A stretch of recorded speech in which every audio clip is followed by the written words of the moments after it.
Is this thing on? Is it working? Okay. It hasn't been working for like the last 3 times I've tried to start the video. So, hi. Welcome. It's Tuesday. It's time for another chapter of Talking to Dragons by Patricia Reed. So, this week we are on chapter 8, in which they meet their first dragon. It was about 12 feet tall, which is not very large as dragons go, but it was definitely a dragon. It sneezed again, which took care of the remains of the lilac bush, and slid forward over the ashes into the middle of the clearing. The princess fainted. I put my sword away. Walking through the enchanted forest with a drawn sword is bad, but talking to a dragon with a sword in your hand is much worse. Okay. Fortunately, the dragon hadn't noticed it yet. As soon as the sword was sheathed, I looked up again, and my stomach went hollow. The dragon was eyeing Shiera, and I didn't like the gleam in its eyes. I didn't like the militant way Shiera was glaring back, either. There wasn't very much I could do, though. You just don't interrupt a dragon when it's busy with something else. They don't like being distracted. Kind of like Miss Tucker. The dragon slid closer and bent its head until it was staring at Shiera from about a foot in front of her face. Shiera jumped. The dragon blinked. "Are you a princess?" it asked hopefully. "No, I'm a fire witch," Shiera said, "and if you bite me, I'll burn your nose off." "Oh, I thought you were a princess." The dragon lost interest in Shiera. It looked around the clearing again and saw me. Its head moved over in my direction. I bowed. "Sir or madam," I said, trying to recall all the proper ways of addressing a dragon, "I offer you greetings in the name of myself and my companions, and I wish you good fortune in all your endeavors." "I beg your pardon," said the dragon. Its voice reminded me of one of those wooden wind instruments, the deep kind that you have to stand on a chair to play. It eyed me doubtfully. "Are you a princess?" I stopped and stared. Dragons just don't beg people's pardon. Then I realized that this must be a very young dragon, and I relaxed a little. Dragons don't usually insist on formality until they get old enough to decide which sex they're going to be, so whether they're male or female. "I'm very sorry, but I'm afraid I'm not a princess. My name is Daystar, and I'm very pleased to meet you." The dragon sat back. "I had no idea princesses were so hard to find." It blinked and seemed to look at me for the first time. "I'm sorry I burned your bush, but I couldn't help it." "Oh, please don't worry about it," I said. "It really doesn't matter in the least." "It was a wizard," the dragon said confidentially. "I'm allergic to them. All dragons are." "I'm sorry to hear that," I said. The dragon looked at me. "You're very polite, Daystar." Its head swiveled back toward Shiera. "Say, you weren't polite at all." Night Witch poked her head out from behind Shiera's ankle and hissed. The dragon started and then peered down at the kitten. "You aren't polite either," it said. I nudged Shiera. "Offer to do something for him," I hissed. "What? Why?"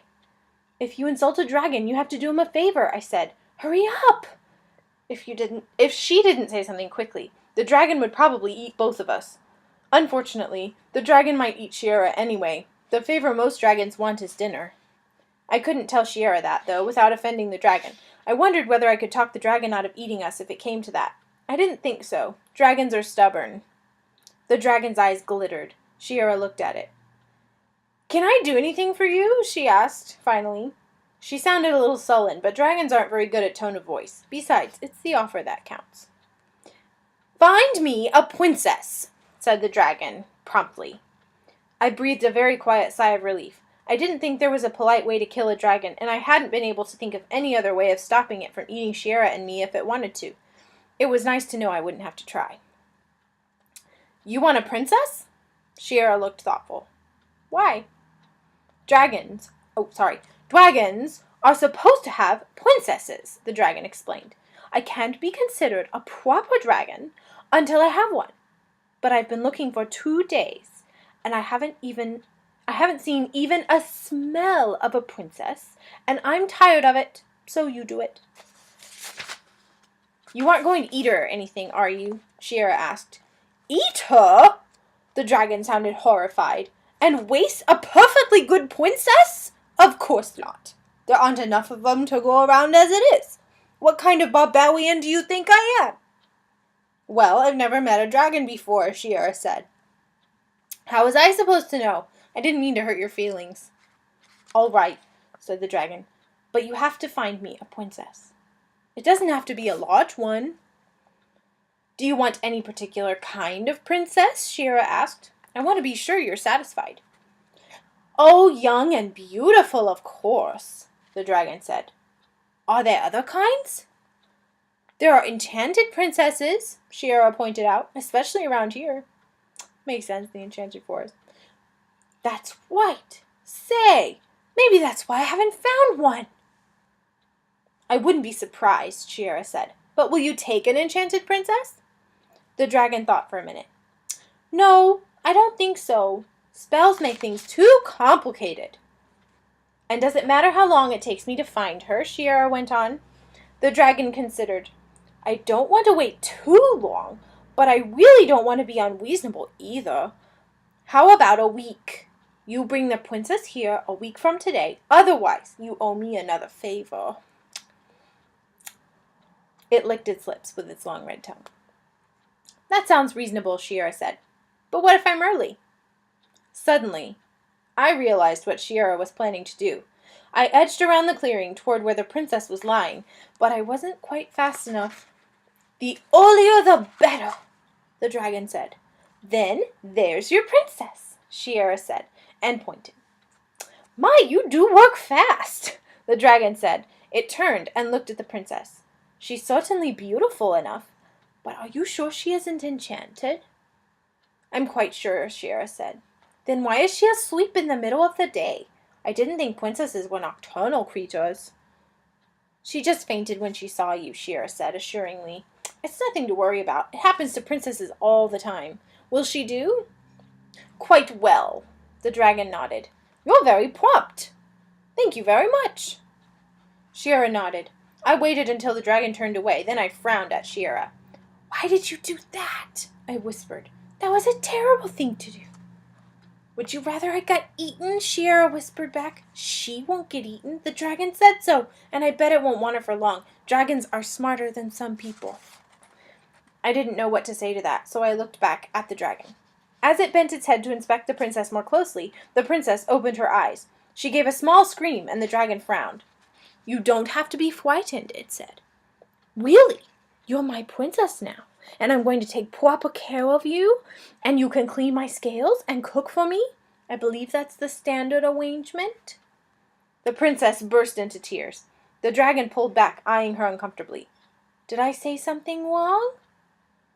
The princess just cried harder. Oh, alas! Oh, woe is me! So recently was I happy, awaiting the coming of my love, to rescue me from this dismal forest, and now am I a prisoner of a monster, and when my love arrives, he will be eaten by this awful beast, and I abandoned to my fate. Alas, that I should come to that. She's very dramatic. The dragon looked considerably taken aback. It turned to Shiera and me. This is a princess? Yes, she is, I said, and Shiera nodded. The princess had heard the question too, and she raised her head. Indeed, I am a princess, and the daughter of a king, and see to what misery I have been brought, she said tragically. Alas, the day I left my father's house, yet would I flee again, and endure with patience all the trials and woes which have come upon me, only to be with my love once more. The dragon backed up a pace. Are you sure this is a princess? Alas, now even my birth is doubted, and to whom shall I turn in my distress? Ah, pity my sad state, for I am alone and friendless, and parted from my love. Ah, woe, that ever I let him leave my side, for he is mighty among men, most brave and fearsome in battle, and of fair and pleasing appearance in all things, and he would not leave me thus, did he but know my fate. She went back to crying. If this is a princess, I'm not sure I want one after all, the dragon said. It looked at the princess speculatively. Maybe I could eat her instead. Ah, help, said the princess. I really don't think you should eat her, I said. After all, you did say you wouldn't. That's what I did. The dragon looked at the princess, who was crying again, and sighed. Nobody told me princesses were like this, it said in an aggrieved tone. And who is this love she keeps talking about? We haven't met him yet, I'm afraid, I said. She says he's a knight that she ran away with because her father wanted her to marry someone else. A knight? The dragon backed up a little farther. I don't think I'm ready for knights yet. They're so unpredictable. I don't suppose you could find me a princess without a knight. All really good princesses have knights, Shiera said firmly. And you wouldn't want a second-rate princess, would you? All of them? Said the dragon plaintively. Well, not all of them, I said. Some of them have princes instead. Princes are much worse than knights.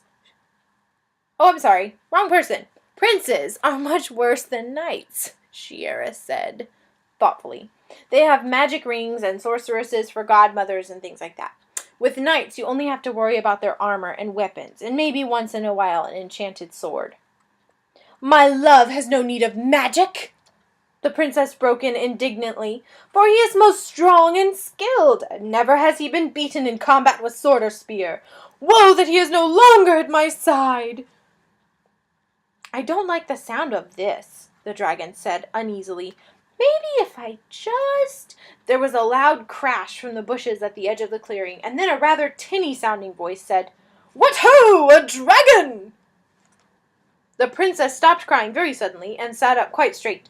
Hark! My love approaches. Now you shall see his prowess for yourselves.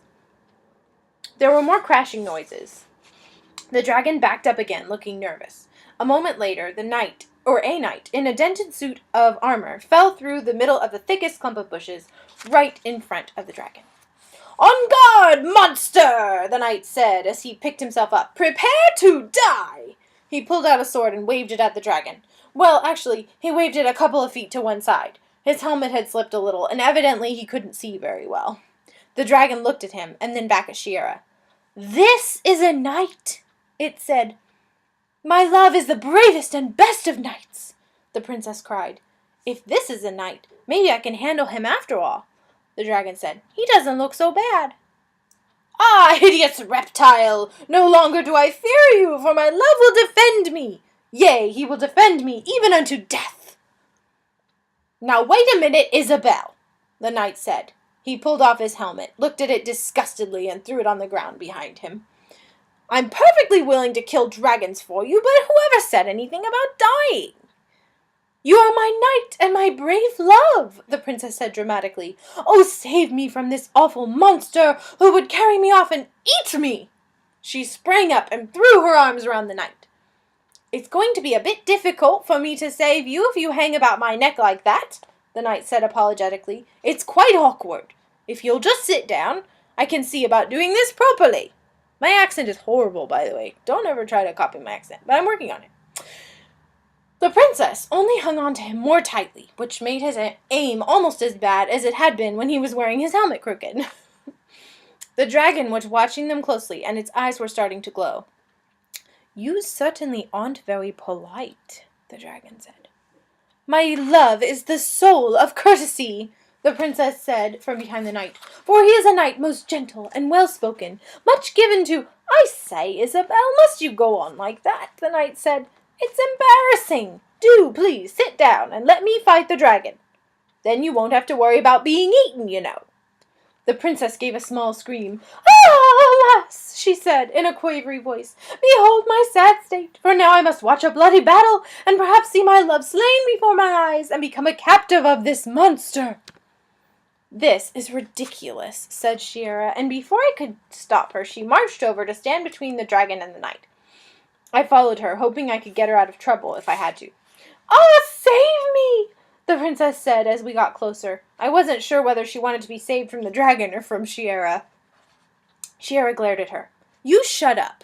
she told the princess. "You've caused enough trouble already." "I say," said the knight, "if we're going to discuss politeness—" "We aren't," said Shiera. "We're going to discuss battles. Battles between dragons and knights. Why do you want to fight this dragon?" "Knights are sworn to do battle with the beasts that ravage the fields, carry off innocent maidens, and generally make a nuisance of themselves," the knight said. He sounded as if he were reciting something, and he didn't look very pleased about the idea, but the princess nodded approvingly. "Well, this dragon isn't ravaging anything, and it doesn't even want your stupid princess," Shiera said. "I do too!" the dragon broke in. "If I'm not going to carry her off, I could eat her after all. And if I fought a knight, no one could say I'm not a proper dragon, even if I don't have a princess." "I really don't think that's a good idea," I said. "Princesses aren't all that common after all." "Besides, you promised me you wouldn't," Shiera said. "I did not," the princess said. "I only said I wouldn't waste a perfectly good princess, and this one's not so great. Eating her wouldn't be that much of a waste." "I don't think it would be very polite," I said. "Especially when you've talked to her this long without bringing it up. You really ought to ease into these things gradually, you know." "Are you sure?" the dragon said. I nodded. "Oh, all right," said the dragon. "I won't eat her then. But couldn't I fight the knight anyway? Just for practice?" "I say, that sounds like an excellent idea," the knight said, brightening perceptibly. "A sort of exercise for both of us." "Attorney!" the princess cried. "Oh, brave and clever to think of such a thing!"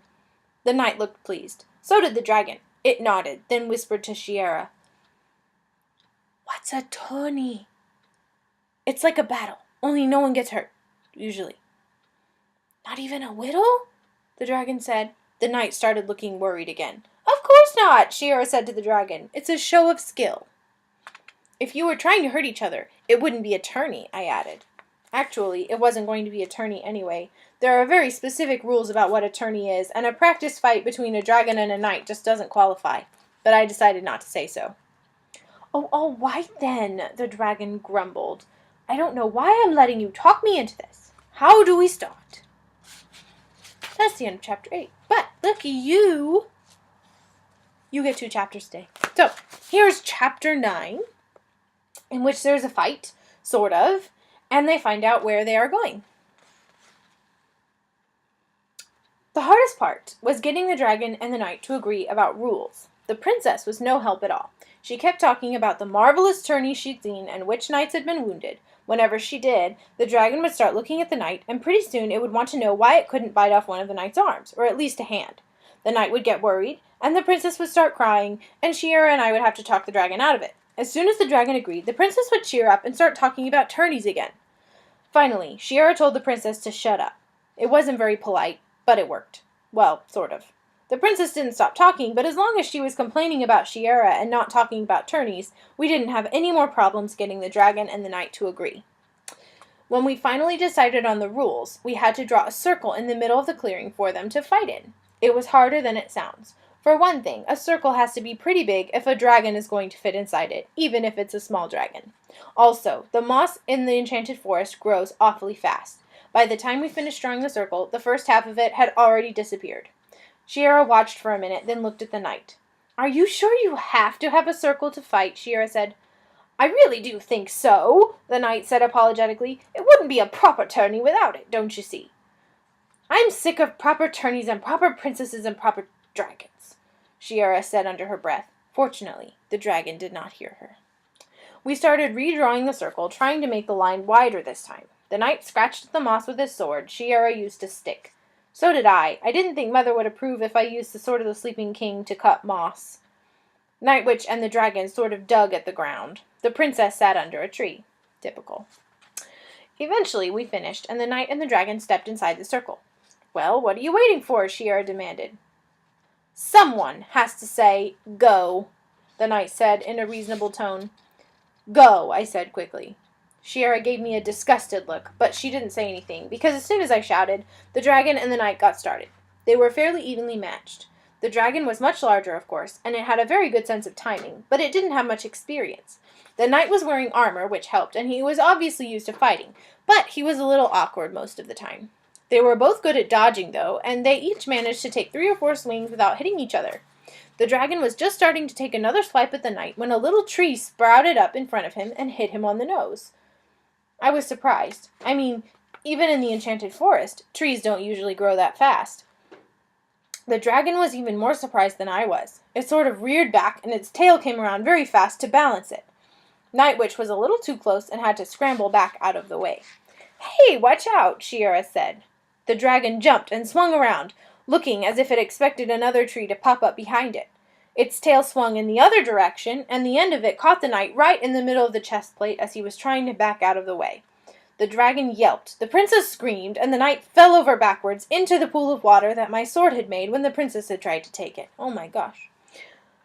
Evidently, the pool was a lot deeper than it looked, because the knight sank right out of sight. We all forgot about the fast-growing tree and leapt forward. The princess was faster than either Shiera or I was. By the time I got to the pool, she had hold of the knight. She wasn't quite strong enough to pull him out, but she wasn't letting go either. Shiera got to the pool about the same time I did, and together the 3 of us managed to get the knight out of the water. He was unconscious, and he had a large dent in his armor where the dragon's tail had hit him. The princess checked to make sure he was still alive, and then she burst into tears. "Oh, alas, see now how sad is my fate, for my love has been grievously injured, and I am without protection in this awful place. Oh, woe is me! Oh." "Is he dead?" asked the dragon from right behind me. I jumped. It peered curiously over my shoulder at the knight. "Monster!" said the princess. "Your base attempt to slay my love has failed. No second chance shall you have to harm him while I stand between you. For if my love be slain, I care not whether I live or die, and thus I now defy you." She threw herself across the knight's chest. The knight coughed, moaned, and opened his eyes. "I say, Isabel," he said weakly, "that really is a bit uncomfortable." The princess sat up and started weeping all over his face. It didn't seem to make him much more comfortable. The dragon was still peering. "That was a very good fight," it said to the knight, "except for the last part. My tail still stings. I think I may have sprained it. Is armor always that hard?" The knight tried to answer and started coughing instead. The princess cried harder until Shiera said pointedly, "I don't think all that water is doing him much good." The princess stopped crying and glared at Shiera for a minute, then turned back to the knight. Somehow, she looked a lot more unhappy now that she wasn't crying. I felt sorry for her. Finally, the knight managed to get his coughing under control. He looked up at the dragon and said, "I do believe I agree with you about the fight. That trick with the tail is quite good. I don't recall seeing it before. I really must remember it." "Actually, it was something of an accident," the dragon said modestly. "But I think I could do it again if I tried. Did you really think it was good?" "Oh, quite," the knight said. I got the feeling that he would have tried to bow if he hadn't been lying on his back. "I think perhaps you've broken 2 of my ribs." "I'm sorry," said the dragon. "Is that bad?" "It is certainly a bit uncomfortable," the knight said. "I don't really blame—" A coughing spasm interrupted him. The princess looked alarmed, but she didn't start crying. I saw Shiera watching the princess with a surprised look on her face, and right about then Night Witch sprang up onto the knight's chest. "What is this? Go hence, and leave my love in peace," said the princess. "You let my kitten alone," Shiera warned. The princess stopped in mid-reach and looked at Shiera. "And shall I neglect aught that may bring comfort to my love in his hurt?" she said. "Night Witch isn't going to hurt—" Shiera started and then paused. "I guess it doesn't matter. Go ahead." I stared at Shiera in surprise, but she was watching the princess and Night Witch. The princess got scratched a couple of times before she finally managed to pick the kitten up and move her. By then the knight wasn't coughing quite so hard anymore, but he still didn't seem up to talking. Shiera frowned at him. "You don't sound very good," she said. The dragon stuck its head farther over my shoulder. "If you can't fix him, can I eat him?" it asked hopefully. Night Witch hissed. The knight looked alarmed and tried to say something, but all that came out was more coughing. The princess said, "No!" very loudly, and looked as if she wanted to throw herself on top of the knight again. "Of course not," Shiera said. "You promised." "It wouldn't be polite," I added. "After all, that was why you had the tourney." The dragon looked hurt. "I was just asking." Ah, what are we going to do about them? I asked hastily, waving at the princess and the knight. They can't stay here, not when the knight's been injured like that. It's not so bad, really, it isn't, the knight said, looking at the dragon nervously. Because remember, the dragon was going to eat him. He started coughing again right away, but it didn't sound as bad as it had before, and he stopped pretty quickly. I suppose you could come with us, I said after a minute. That's frightfully kind of you, the knight said. He looked uncertainly at the dragon. Very kind to invite us to come with you. All of you? I don't know, I said. I haven't asked the dragon about its plans yet, but you're quite welcome to join us if you want to. Yes, Shiera said. I'm sure you'll be very useful when the wizard comes back. Wizard, said the knight. He looked so alarmed he almost started coughing again. What wizard? Well, actually, there are several of them, I said. Every now and then one of them shows up and tries to do something to us. The last one left when the dragon showed up. I'm sure he'll be back in a little while, Shiera said, or one of the others will. They've been chasing us all over the enchanted forest. I think they're doing this on purpose. You know, the knight said, I really don't believe it would be a good idea for me to join you. I should almost certainly be a bit of an inconvenience, you see. Wet armor rusts. With that in the ribs, I'm afraid I'd be a little slow. Thank you terribly, all the same. If you don't come with us, what will you do? I asked. Well, said Night Witch. Morwen, Shiera said. They can go to Morwen. She'll know what to do for them. Night Witch started purring loudly, sort of like a pepper grinder with rocks in it. I thought about it for a minute. It sounds like a good idea, but will she want to? Morwen seems to like helping people, Shiera said, and I'm sure she can take care of both of them. You know Morwen? Said the dragon. I like her. She gives me apples out of her garden. I tried to imagine a dragon eating apples and failed. I could imagine Morwen giving them to a dragon, though. Who is this Morwen? Asked the princess, clasping her hands in front of her. Think you that she could help my love indeed? Morwen's a sort of friend of ours, I explained. She lives back that way with a lot of cats, and her house has a strange door. I didn't have any trouble with it, Shiera said, and she has 9 cats, she told me while you were asleep. 9 cats? Said the princess, looking puzzled. But what has that to do with my love, who is so grievously hurt? I said it wasn't that bad, Isabel, said the knight uncomfortably. Really, I wish you wouldn't make such a fuss. I shall be quite all right in a little, I'm sure. If this woman with the many cats can help you, then we shall go to her, the princess declared, with more spirit than she'd shown about anything else. For you are my love, and I will have you whole and well. Oh, but really, Isabel, I'm sure Morwen won't mind, Shiera put in. She fixed Daystar up just fine. She's even good with wet swords. The princess looked thoroughly confused, but the knight brightened a little. Are you quite sure? Because I'm frightfully wet, sword and armor and everything, and it would be very nice if I could keep it all from rusting. It's rather expensive, you see. I'm sure she could manage that, Shiera said. Of course, you don't have to go. You could stay here and wait for the wizard to come back. The knight didn't argue. I don't think he liked the idea of staying around the dragon, especially if a lot of wizards were going to show up any minute. As soon as he agreed, the princess started telling him how wise and brave and wonderful he was. Shiera looked disgusted, but the knight seemed to like it. He sat up and even managed not to cough very much. Shiera and I gave the knight directions back upstream and through the woods to Morwen's house. He and the princess said goodbye and started off. That's a relief, Shiera said when they were out of earshot. For a while I thought you were going to make us go with that stupid princess. It was bad enough having to listen to her here without following her around. I blinked at her. But I thought you changed your mind about her. You were being a lot nicer to her after the knight got hurt. Shiera snorted. So I feel sorry for her. She really cares about that klutz in the tin can, I could tell. That doesn't mean I like her. I still think she's dumber than you are, but I'm glad they're going to see Morwen.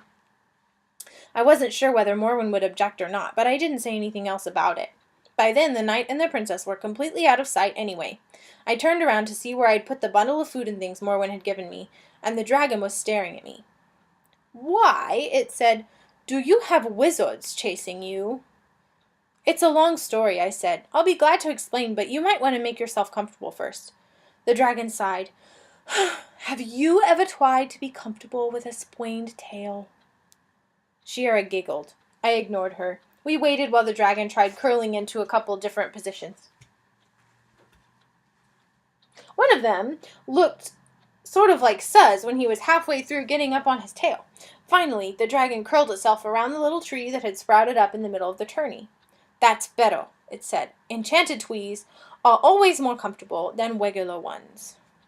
Enchanted trees? Shira said. Of course, the dragon said. What else do you expect to find in an enchanted forest? I'm going to have to remember to tell someone about this, though. There haven't been any new ones in a long time. I looked at the tree a little more closely. It was nearly 6 feet tall now, and it seemed to have stopped growing. It didn't look very different from the other trees in the enchanted forest, except that it was a lot smaller than most of them. And, of course, none of the other trees had dragons wrapped around them. Well, naturally. You were going to tell me about the You were going to tell me about the wizards, said the dragon.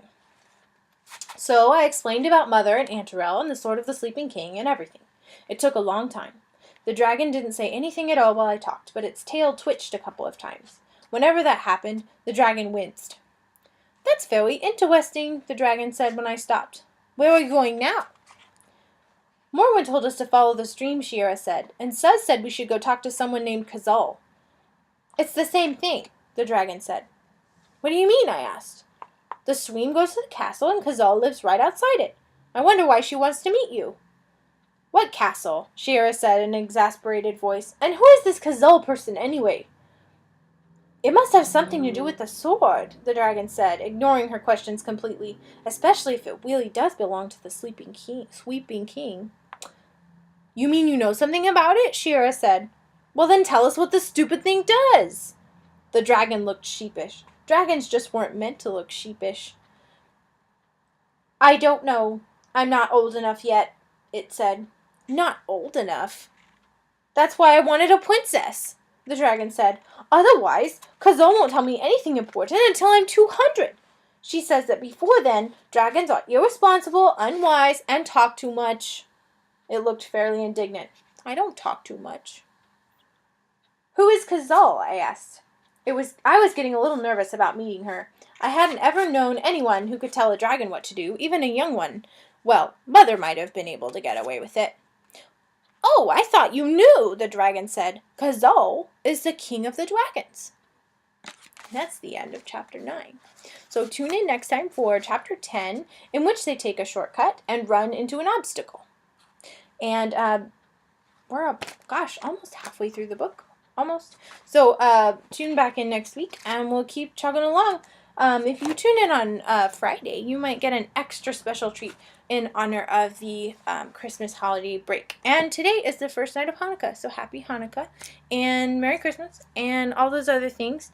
And have a wonderful rest of your week, and enjoy your break if I don't see you on Friday. Bye!